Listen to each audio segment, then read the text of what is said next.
শাহরু রমাদান আল্লাযী উনজিলা ফীহিল কুরআন হুদাল লিন-নাসি ওয়া বায়্যিনাতিম মিনাল হুদা ওয়াল ফুরকান। এই সেই কোরআন রমজান মাস, যে মাসে আল্লাহ কোরআন নাযিল করেছেন। হুদাল লিন-নাস, মানুষকে পথ দেখাতে। তাহলে কোরআন নাযিল করেছেন আল্লাহ গরু ছাগলকে পথ দেখাতে।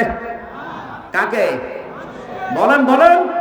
আপনি যদি মানুষ দাবি করেন আর কোরআনের কাছ থেকে হেদায়েত না পান, এই আয়াত অনুযায়ী আপনি মানুষ না। স্পষ্ট দলিল আর প্রমাণের ভেতরে দেওয়া আছে। শেষের শব্দ ওয়াল ফুরকান, এটা সত্য আর মিথ্যা পার্থক্য করে মানুষকে দেখায়। ও টাঙ্গাইলবাসী, রমজান আমাদের সামনে মাত্র একদিন, অথচ নবী রমজান মাস পাওয়ার জন্য 6 মাস আগে থেকে প্রস্তুতি নিতেন, আর আমাদের কয়েক ঘন্টা পরে শুরু হয়ে যাবে। এতে কিছুক্ষণ পরে, হয়তো আধা ঘন্টা পরে চাঁদ উঠলে আপনি রমজান শুরু হয়ে গেছে। যেমনই 6 মাস আগে যদি প্রস্তুতি নিতে পারে আপনি, আধা ঘন্টা আগেও কোনো প্রস্তুতি আছে আপনার? আপনি সিদ্ধান্ত নেবেন আজকে যে কোরআন দিয়ে আমি হক আর বাতিল পার্থক্য করে বাকি জীবন চালাবো। যদি চালাতে না পারি আমি জাহান্নামী। এই জন্যে আল্লাহ আমারে বানিয়েছে। এ দোষ আল্লাহর না, মানে আল্লাহ আমাকে হেদায়েতের উপরে চালাতে পারছে না, এ দোষ কার? কেন আমার বলেন তো? এই যে সূর্যটা ওঠে, সবাই সূর্যের আলো পায়। একটা ক্লাস চলছে, এটা জবাব দেবেন আপনি যদি জানেন। সূর্যের আলো সবাই পায় না? না, অন্ধ আলো পাবে। এখন এই দোষ কি সূর্যের না চোখের? আরো জোরে বলেন।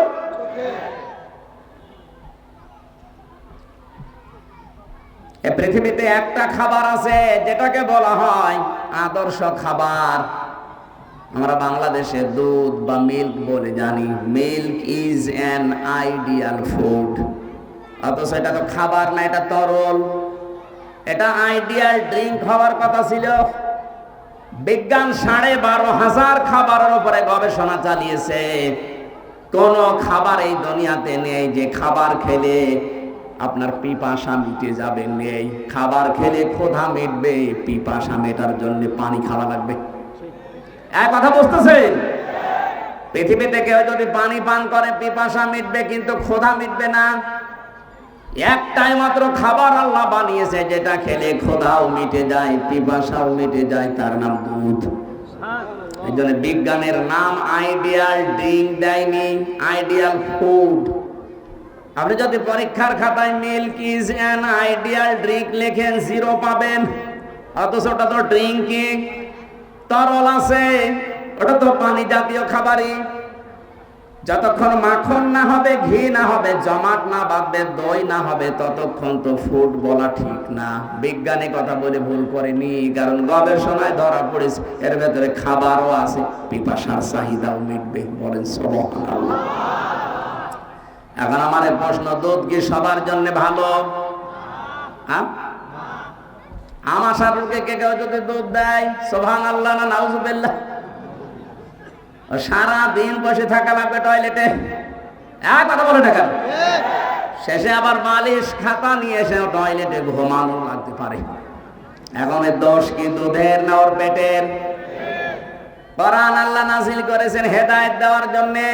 আপনি হেদায়েত নিতে পারেননি, এ দোষ কোরআনের না, এ দোষ আপনার কপালের। এজন্য আপনি মন তৈরি করেন আগে। সামনে রমজান মাস, কোরআন নাযিলের মাস। হক আমি আর বাতিল আমি পার্থক্য করবই ইনশাআল্লাহ। এই যে নরসিংদীর গিরিশচন্দ্র সেন, বেটা হিন্দু মানুষ, কোরআন পড়েছিল, বুঝেছিল, লিখেছিল, কিন্তু হেদায়েত পায়নি। ও কিন্তু আমাদের চাইতে কোরআন পড়তো বেশি, বুঝতো বেশি, লিখতো বেশি, ও তাফসীর পর্যন্ত লিখেছে। এখানে সভাপতি সাহেব আলেম মানুষ, উনি সহ যত বড় বড় শিক্ষিত মানুষ বসে আছে, একজনকে বলতে বলেন তো মুখে হাত দিয়ে যে পড়া কোরআনের প্রতিটি শব্দের অর্থ আমার জানা আছে, বলতে বলেন। কেউ পারবে না। ওই পুলিশগুলোকে জিজ্ঞাসা করতে পারে কিনা?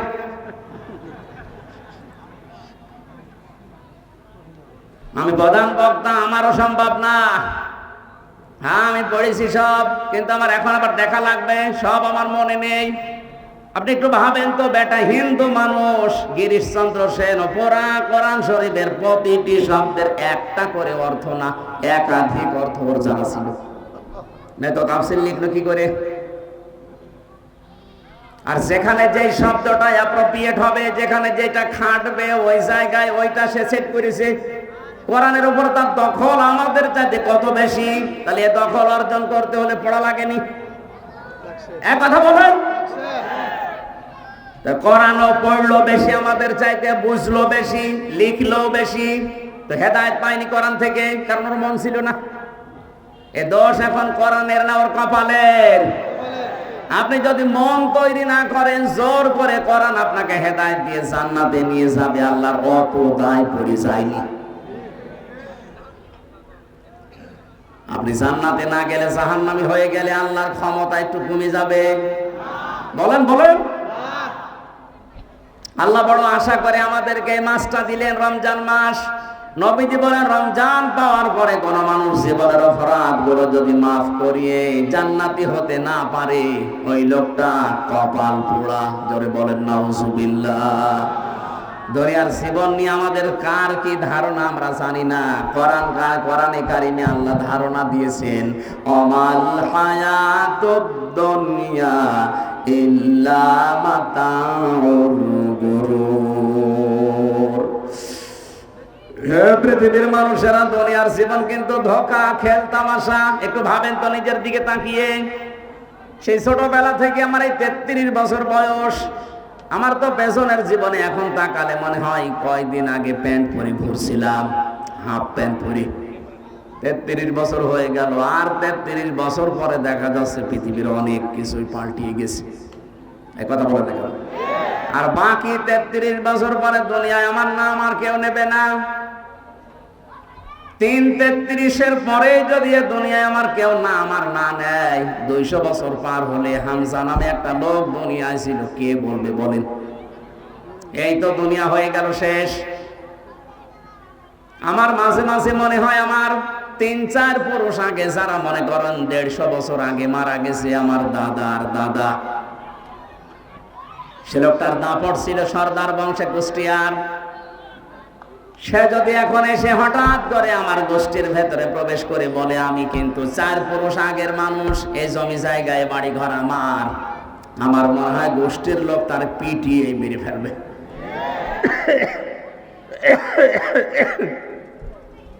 শুধু ওই লোকটাকেই মারবে। আমিও যদি 200 বছর পরে আমার বানিয়েছি ওখানে যে যদি আমার পরবর্তী প্রজন্ম যারা 3-4 পুরুষ পরে আসবে, এদেরকে যদি বলি এটা আমি বানিয়েছিলাম, এর আসল মালিক আমি, তোমরা এখন আমাকে জায়গা দাও, আমারে ওরা পিটিয়ে বের করে দেবে। পিটিয়ে বের করে দেবে না, মেরে ফেলবে, কারণ ও জানে যে পিটিয়ে বের করে দেবে, আদালতে গেলে সমস্যা। বলেন তো দুনিয়ার জীবনটা কিভাবে আল্লাহ সাজিয়েছেন? এইটাই জীবন। মানুষের জীবন তো সফল আল্লাহর দৃষ্টিতে ওইটা। বেশি দিন বেঁচে থাকবে মানুষ না, বেশি দিন ক্ষমতায় থাকবে, বেশি টাকা পয়সার মালিক হবে না। ফামাগে সুহসিহানিন নার ওয়া উদখিলাল জান্নাতা ফাকাদ ফাজ। কোন মানুষকে যদি আমি আল্লাহ জাহান্নামের কাছ থেকে আস্তে আস্তে মাইনাস করে জান্নাতের কাজের দিকে আস্তে আস্তে এগিয়ে দেই, ওই লোকটার জীবন সফল। আজ রোজা রাখতো না, এখন রাখা আরম্ভ করেছে। আগে পর্দায় চলতো না, এখন পর্দা করা আরম্ভ করেছে। আগে ঘুষ খেত, এখন খাওয়া বাদ দিয়ে আস্তে আস্তে চলতেছে ভালো পথে। বুঝবেন ওই লোকটাকে আল্লাহ জাহান্নামের থেকে আস্তে আস্তে দূরে সরিয়ে জান্নাতের দিকে এগিয়ে দিচ্ছে। আল্লাহর দৃষ্টিতে ওর জীবন সফল। আপনি আমি এরকম হতে পেরেছি আজও না। দুনিয়া এখন আমাদের আঁকড়িয়ে আছে। আলহাকুমুত তাকাসুর হাত্তা যুরতুমুল মাকাবির। বেশি বেশি পাওয়ার জন্য মানুষ মহা অন্ধ হয়ে গেছে। এ ঘর কাটবে না ততদিন যতদিন ও মাটির নিচে না যাবে। আল্লাহ ওই নিচে যাওয়ার আগে দুনিয়ার জীবনকে বোঝার তৌফিক আমাদের দাও, বলেন আমিন। নবীজির হাদিসের প্রথম পয়েন্ট ছিল মান ক্বালা বিহি সাদাকা, যারা কথা বলে কোরআন দিয়ে এরা সত্য কথা বলে। আমি তো সত্য কথা বলবো বলে এসেছি, আপনাদের দায়িত্ব এই সত্যটা বোঝা। এখন আপনি বুঝতে হলে আপনার যোগ্যতা লাগবে। এক কথা বলেন। এই জন্য দুনিয়াতে আল্লাহ ফরজ কিন্তু নামাজ, রোজা, হজ, যাকাত দেয়নি। সর্বপ্রথম ফরজ দিয়েছেন ইকরা, পড়ো। ইকরা মানে পড়ো, ইকরা মানে বোঝো, ইকরা মানে আমল করো, ইকরা মানে পৌঁছাও। সর্বপ্রথম ফরজ এইটা দিয়েছেন। এই কারণে আপনি যদি না পড়েন, না জানেন, তো মানবেন কি? এই বাংলাদেশে কারা যেন শয়তানি করে ছড়িয়েছে যে জানার নাম ইসলাম, না মানার নাম ইসলাম। এটা একটা শয়তানি। আপনি যদি না জানেন তো কি মানবেন বলেন তো? আপনি জানেন না, এই জন্য তো মানুষ ভুল ভাল বোঝায় আপনাকে। এই কারণে আপনাকে দিয়ে শিরিক করাতে পারে, এই কারণে আপনাকে দিয়ে বেদাত করাতে পারে। কথা বলেন ঠিক কিনা? হ্যাঁ, এখানে একটা মাসলা শোনেন। ইসলামের কোন বিধান আপনি জানেন কিন্তু মানেন না। এইদিকে তাকান। ইসলামের কোন বিধান আপনি জানেন কিন্তু মানেন না, আপনার একটা গুনাহ হবে। কারণ জানার ফরজ আদায় হয়েছে, মানার ফরজ আদায় হয়নি। গুনাহ হবে কয়টা? আরো জোরে বলেন বলেন। আর আপনি জানেনও না, মানেনও না, আপনার ডবল গুনাহ হবে। আপনি জানেন না কেন?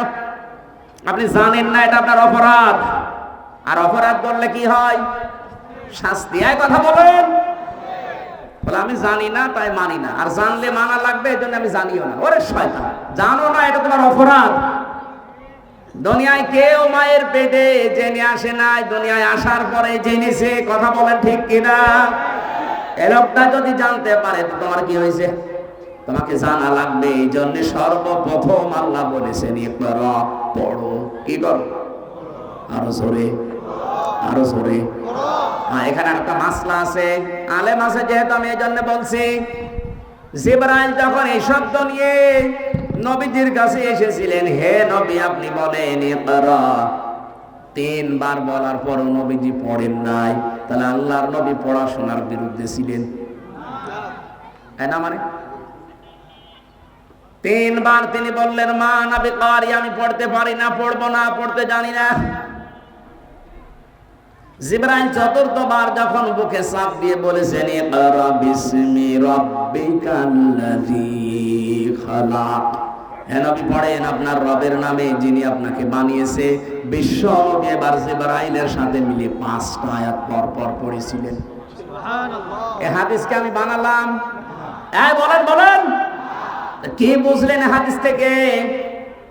নবীজি জানাতে চেয়েছেন, ও জিবরাইল বারবার আমাকে ইকরা ইকরা করো, পড়ো পড়ো। আমি কি পড়বো? তুমি যখনই বলেছো বিসমি রাব্বিকা, রবের নামে পড়ো, তখন আমি পড়া আরম্ভ করেছি। তামাম দুনিয়ায় আমার উম্মতদেরকে আমি আজকে থেকে শিক্ষা দিলাম, পড়তে বললেই পড়া যাবে না, পড়ার আগে দেখা লাগবে ওটা রবের নামে পড়া কিনা। রবের নামে পড়া এখন আছে আমাদের? বলেন বলেন। আরে ভাই, পড়লেই মানুষ মানুষ হয় না। এই চোখে দেখেছি শিক্ষক অজু করছে, 5.5 বছর 6 বছরের ছাত্র পায়ে পানি ঢেলে দিচ্ছে। আমি এই চোখে এইটাও দেখেছি, বিশ্ববিদ্যালয়ে ক্লাস চলছে, মাস্টারছে, ছাত্র জুতা দিয়ে পিটাচ্ছে শিক্ষককে, বলে শালা করে মেরেই ফেলবো। এই যে কোরআন আমার সামনে, একটা কথাও বানানো না, 2টাই আমি দেখেছি। আরে ভাই, ছাত্র তো ওইটাও এইটাও। এটা কেবল কোরআনের স্পর্শ পেয়েছে কয়েকদিন, এ মানুষ হচ্ছে। আর ওইটা মাস্টার্স শেষ করার পরে কোরআন পায়নি, ওটা জানোয়ার হয়ে গেছে। পড়তে বললেই পড়া যাবে। কার নামে পড়া লাগবে? সিলেবাসের দিকে তাকান, আল্লাহর নামে পড়া আছে। এটা বললে আপনার কাছে রাজনীতি মনে হয়। 10 বছর পরে কি হবে আপনি টের পাচ্ছেন। বৃদ্ধাশ্রম এখন জেলায় জেলায় আছে, তখন থানায় থানায় বানানো লাগবে। আজ 3-4 দিন একটা ভিডিও ঘুরছে যে 4 ছেলে 2 মেয়ে, বাবা মা মারা গেছে আজ 10 বছর আগে। এরা সবাই মিলে বাবার নামের জমিগুলো সব নিজেদের নামে লিখে বাবাকে রাস্তায় ছেড়ে দেওয়ার সিদ্ধান্ত নিয়েছে। না না, নাউজুবিল্লাহ বললেন কেন? এ দোষ শুধু ছেলে মেয়েদের না, দোষ ওরও আছে। আল্লাহর পরে যে মা বাবার স্থান, এই শিক্ষায় তো বাবা ওই 6 জনকে দেয়নি। কথা বলেন না কেন? তোরে বৃদ্ধাশ্রমে দেবে না, রাস্তায় ছেড়ে দেবে না, করবে কি? এই জন্য পড়তে হলে আমাদের পরবর্তী প্রজন্মকে যদি মানুষের মতো মানুষ তৈরি করে রেখে যেতে চান, কোরআন বিবর্জিত শিক্ষা ব্যবস্থা দিলে ওটা আসলেই বানরের বাচ্চা, শুকুরের বাচ্চা হবে। পড়া দিয়েছে শরীফ শরীফা পড়ো, কি করবো এটা পড়ে আমি? সকালবেলা যদিও বলে আমি শরীফ, বিকালে বলছে না আমার শরীফা শরীফা লাগছে। আপনি থাকেন এইভাবে, কিছু বলতাম না, কিন্তু আপনার দুর্বিসন্ধি তো আলাদা। এই ট্রান্সজেন্ডারের নাম নিয়ে এইটা করে মানুষকে ধোঁকা দিয়ে বোকা বানিয়ে যদি বলেন যে আমার তো শরীফা মনে হচ্ছে, তাহলে আপনি শেষে বলবেন তাহলে আমার এই মহিলা হোস্টেলে সিট দাও, কারণ আমি তো এখন আর শরীফ নেই, আমি কি? বলেন বলেন। মহিলা হোস্টেলে আপনার মেয়ে আছে, আপনার বোন আছে, আপনার ফুফু আছে, কথা বলে না কেন? ও যতই শরীফা দাবি করুক, মাল কি? শরীফ। মাল কি? বলেন তো, শরীফ যদি আপনার মেয়ের কাছে, আপনার বোনের কাছে থাকে, ও ঠিক থাকবে? সেদিন এক লোক প্রশ্ন করছে, হুজুর যুবক যুবতী এক বিছানায় ঘুমানো জায়েজ আছে কিনা? জায়েজ আছে, কিন্তু তো ঘুমাবে না। ঘুমাবে? আপনি শরীফ থেকে শরীফা হয়ে থাকলে তো মেনে নিতাম, কিন্তু আপনি তো থাকবেন না। আপনার তো দুর্বিসন্ধি আলাদা। সমকামিতা চালু করার জন্য আপনি এগুলো দুর্বিসন্ধি করে ঢোকাতে চান। আগামী প্রজন্ম শেষ পর্যন্ত আমার মেয়ে, আমার বোন, আমার ফুফু না, আপনার মেয়ে, আপনার বোন, আপনার ফুফু পেটে যার সন্তান নিয়ে ঘুরবে, কিছু বলতে পারবেন না। এটা শুধু আমার একার দায়িত্ব না, আমাদের সবার বাঁচা লাগবে। এখানে পড়তে হলে কার নামে পড়া লাগবে? আল্লাহর নামে পড়া। এরকম ভেজাল আছে? নেই। আল্লাহর নামে যারা পড়েছিল, আপনি তাকান তাদের দিকে। খলিফাতুল মুসলিমিন হযরত ওমর 0 থেকে হিরো বানিয়ে দিয়েছে আল্লাহ। পড়েছিল মাত্র 2টা সাবজেক্ট, কোরআন আর নবীর হাদিস। এই 2টা সাবজেক্টে এমন মানুষ হয়েছে, কিয়ামত পর্যন্ত ওমর দুনিয়া কেউ বানাতে পারবে না।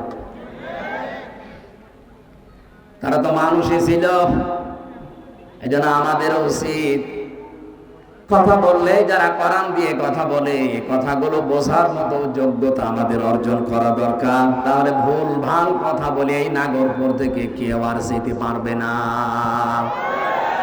আজকের এই ময়দানে সিদ্ধান্ত নেওয়া লাগবে, যারা এই টাঙ্গাইলে আসবে আগে বলবেন কোরআন হাতে নেন। শব্দের ব্যাখ্যা এক একটা অর্থে তাফসিরের আকারে আমাদেরকে এখানে তাফসিরুল কোরআন মাহফিল লিখা, এইভাবে করে করে বলেন। কোন বাবা কি করেছে ওইটা আমরা শোনার জন্য আসি নাই। হ্যাঁ বলতে পারবেন? তাহলে শিরিক বেদাত এই জেলায় আর কেউ ছড়াতে পারবে না।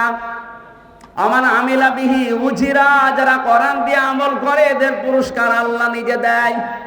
কোরআনের আমল আছে পুরা কোরআন শরীফে আল্লাহ দিয়েছেন 500। কত? বলেন বলেন। কালকে থেকে একটা আরম্ভ হবে। এই যেটা পড়েছিলাম, ইয়া আইয়ুহাল্লাযীনা আমানু কুতিবা আলাইকুমুস সিয়াম, ওহে যারা ঈমানের দাবি করো, তোমাদের উপর আমি লিখে দিলাম সিয়ামকে। কি করলাম? আমি ফরজ করে দিলাম। এই কথা এখানে আল্লাহ দেয়নি, কুতিবা লিখে সই স্বাক্ষর করে দিলাম। এ মাহফিলের সভাপতি যিনি আছেন, প্রধান অতিথি, শিল্পপতি, উনি যদি এত বড় টাকাওয়ালা মানুষ যদি বলে এই জমিটা মসজিদের নামে আমি দিয়ে দিলাম, এ কথার কোনো দাম আছে? নেই। যদি এটা সই স্বাক্ষর করে, দলিল করে, স্ট্যাম্প করে মসজিদ কমিটিকে দেয়, জমির দাম আছে না নেই? যত বিধান আল্লাহ পাক জিবরাইলকে দিয়ে দুনিয়ায় পাঠালেন, আর রোজার মতো, নামাজের মতো গুরুত্বপূর্ণ বিধান আমার আল্লাহ আরশে নিয়ে বিশ্ব নবীকে নিজে উপহার দিলেন। শুধু আমাদের উপরে আল্লাহ এটা লিখে দেননি, কামা কুতিবা আলাল্লাযীনা মিন ক্বাবলিকুম, আমাদের পূর্বে যত জাতি এ দুনিয়া থেকে বিদায় নিয়েছে সবার উপরে রোজা ছিল। সবার উপরে কি ছিল? ইসলামের অন্যান্য বিধান হয়তো কম বেশি ছিল, কিন্তু রোজা সবার উপরে ছিল। আল্লাহ দিয়েছিলেন কেন? যেটা লাআল্লাকুম তাত্তাকুন, মানুষ যেন খোদা ভীতি অর্জন করতে পারে। এখন খোদা ভীতি কি? আল্লাহর ভয়ে জড়ো সড়ো হয়ে ঘরের ভেতরে বসে থাকা। বলেন বলেন, তাকওয়া যে কি এটা আমরা অনেকে জানি না। ভয়ের অনেকগুলো আরবি আছে। ইনসার মানেও ভয় দেখানো, খাউফ মানেও ভয়, তাকওয়া মানেও ভয়। ওই সমস্ত শব্দ বাদ দিয়ে আল্লাহ তাকুন দিলেন কেন? খাউফ বলা হয় ওই ভয়কে যেটা মানুষ বাঘ দেখে পায়, সাপ দেখে পায়। পুলিশ দেখে ভয় পায় না মানুষ, পুলিশ দেখেছে ভয় পান, এটা খাউফ। আর তাকওয়া আল্লাহর নিষিদ্ধ কাজগুলো ঘৃণা ভরে ছেড়ে দেওয়ার নাম তাকওয়া। আমি কথা বোঝাতে পেরেছি? বেপরদায় চলা আল্লাহর নিষিদ্ধ কাজ। এই কথা বলে না কেন? বেপরদায় চলা কার নিষিদ্ধ কাজ? আজকে থেকে বেপরদায় চলবো না, এটা ঘৃণা করে ছেড়ে দিলাম, এর নাম তাকওয়া। উলঙ্গ নাচ দেখা এটা আল্লাহর নিষিদ্ধ কাজ। বলেন বলেন, মোবাইলে যাদের এরকম উলঙ্গ নাচ আছে, এরকম গান আছে, আজকে থেকে আমি শুধু দেখবো না, না ঘৃণা করে ডিলিট করে দিলাম, এর নাম তাকওয়া। কাদের কাদের আছে মোবাইলে দেখি হাত তোলেন তো। একজোট।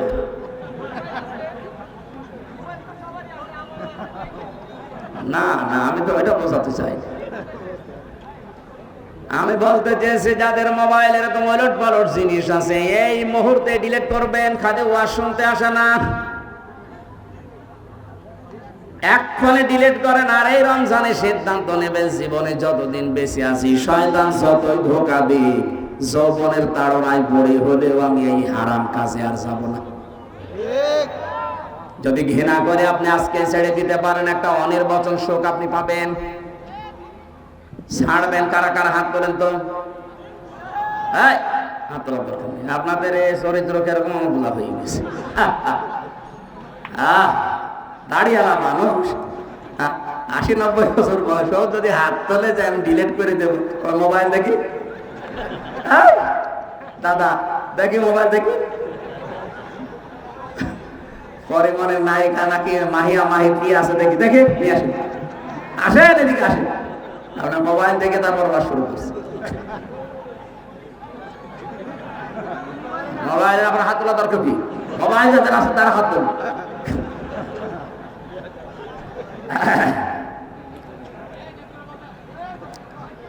আমার ভাইরা, রমজানের গুরুত্ব এত বেশি, আল্লাহ পাক জানিয়েছেন ফামা শাহিদা মিনকুমুশ শাহরা ফালিয়াসমহু। তোমাদের ভেতরে কেউ যদি রমজান মাস পায়, আমি আল্লাহ বললাম সে যেন অবশ্যই রোজা রাখে। শুধু রোজা রাখে বলেনি, ফালিয়াসমহু, সে যেন অবশ্যই রোজা রাখে। এটার গুরুত্ব এত বেশি, নামাজ ফরজ এ পর্যন্ত কোরআনে আছে। কয় রাকাত পড়া লাগবে, কিভাবে পড়া লাগবে, কখন কোন সূরা দেওয়া লাগবে, এটা কোরআনে আল্লাহ বলেন না কেন? যাকাত ফরজ, যাকাত কতটুকু সম্পদ থাকলে কতটুকু দেওয়া লাগবে, কোরআনে আল্লাহ দেয়নি, এটা হাদিসে আছে। হজ ফরজ, হজের কোথায় কোথায় যাওয়া লাগবে, কোথায় কোথায় না গেলে হজ হবে না, এটা কোরআনে আল্লাহ দেয়নি, হাদিসে আছে।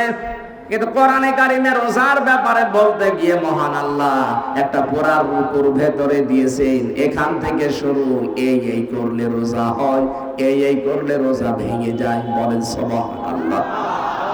এই জন্য গুরুত্বপূর্ণ এবার জানটার সামনে আজকে থেকে যেহেতু শুরু হবে, জীবন চলে যাওয়ার উপক্রম না হলে আপনি এটা ছাড়বেন না, সংশোধন হয়ে যাবেন আজকের থেকে। যেহেতু তাকওয়াবান করার জন্য রোজা আমাদের কাছে এসেছে, আল্লাহ আমাদেরকে তাকওয়া অর্জন করার তৌফিক দিন, বলেন আমিন। বিশ্বনবী জানিয়েছেন, কোন মানুষ যদি সত্যি রোজা রাখতে পারে আর রোজা যদি কবুল হয়ে যায়, কিয়ামতের দিন এই নারী পুরুষের জন্য আল্লাহ একটা নিজে আলাদা স্পেশাল গেট বানিয়ে রাখবেন। এখানে যতগুলো গেট আছে মনে করেন যে কোনো গেট দিয়ে আপনি ঢুকতে পারেন। এই একটা মাত্র গেট আছে, এখান থেকে সবাইকে ঢুকতে দিচ্ছে না, মাত্র কয়েকজনকে এখান থেকে ঢোকার পারমিশন দিয়েছে। কিয়ামতে জান্নাতে যাওয়ার জন্য কত গেট থাকবে? একটা গেট দিয়ে শুধুমাত্র রোজাদারকে আল্লাহ যাওয়ার জন্য পারমিশন দেবেন, তার নাম রায়্যান। এই মাসে রোজা রেখে এই দরজা দিয়ে প্রবেশ করার যোগ্যতা যেন অর্জন করতে পারি, বলেন আমিন। এ মাসে একটা নফল করলে অন্য মাসে ৭০টা নফল করার সওয়াব হয়। এ মাসে একটা ফরজ আদায় করলে অন্য মাসে ৭০টা ফরজ আদায় করার সওয়াব হয়। এত কিছু যার ওসিলায়, সেই মোল্লার নাম এ কোরআন। যার ওসিলায় সিন্নি খাইলেন, মোল্লা চিনলেন না, সেই মোল্লার নাম কি? বলেন বলেন। ১,০০০ বরযাত্রী গিয়েছে, বর যায়নি, মেয়ের বাবা খেতে দেবে? কোরআনে কারিমের জন্য এত কিছু। রোজার যত ফজিলত বলেন, যত মর্যাদা বলেন, যত দাম বলেন, যত কিছু রোজার সব এই কোরআনের জন্য। আল্লাহ পাক কোরআন যদি রমজান মাসে না দিয়ে রজব মাসে দিত, রজবের দাম বেড়ে যেত। ঠিক এই কথা বলছেন? যার জন্য দাম বেড়েছে, এইটার কাছে যদি আমরা ফিরে আসতে না পারি, এর সাথে যদি সম্পর্ক বাড়াতে না পারি। যে আয়াত আমি দ্বিতীয় রাকাতে পড়েছিলাম, দ্বিতীয়বার যেটা পড়েছি, আমিনহুম মাইয়াকুলু রব্বানা আতিনা ফিদ দুনিয়া হাসানা ওয়া ফিল আখিরাতি হাসানা ওয়া কিনা আযাবান্নার। কাবা শরীফে গিয়ে দেখলাম রুকনে আমিনে থেকে হজরে আসওয়াদ, এই জায়গাটা পার হওয়ার সময় লক্ষ লক্ষ হাজিরা এই আয়াতটা পড়ছে। তখন বুঝি নাই, বাংলাদেশে এসে আয়াতগুলো তাফসিরের সাথে মিলিয়ে দেখি আল্লাহ দুনিয়া আখিরাত সব এই ফিদ দুনিয়া হাসানার ভেতরে দিয়ে রেখেছে। আমরা আজকে রমজানের প্রথম তারিখে ফিদ দুনিয়া হাসানা বলে মোনাজাত করে শেষ করে দেব না। ফিদ দুনিয়া হাসানা আসলে কি, আমরা পেয়েছি না পাবো, এটা আজকে দেখে তারপরে বাড়ি যাবেন। মাগরিব নামাজ এখানে পড়ে যাবেন। কারা কারা হাত তোলেন তো? আন্দাজে হাত তুলবে না, চলে গেলে আপনি মুনাফিক হয়ে যাবেন। হাত নামান তাড়াতাড়ি। হ্যাঁ তোলেন তোলেন, আমি থাকবো ইনশাল্লাহ। তোলেন, হাত তোলেন। আমি তো মুসাফির, আমি মাগরিব পড়াতে পারবো, অসুবিধা নেই। মাগরিব আমি পড়াবো। হাত তোলেন তোলেন। দেখেন তো হাত তোলেনি কে?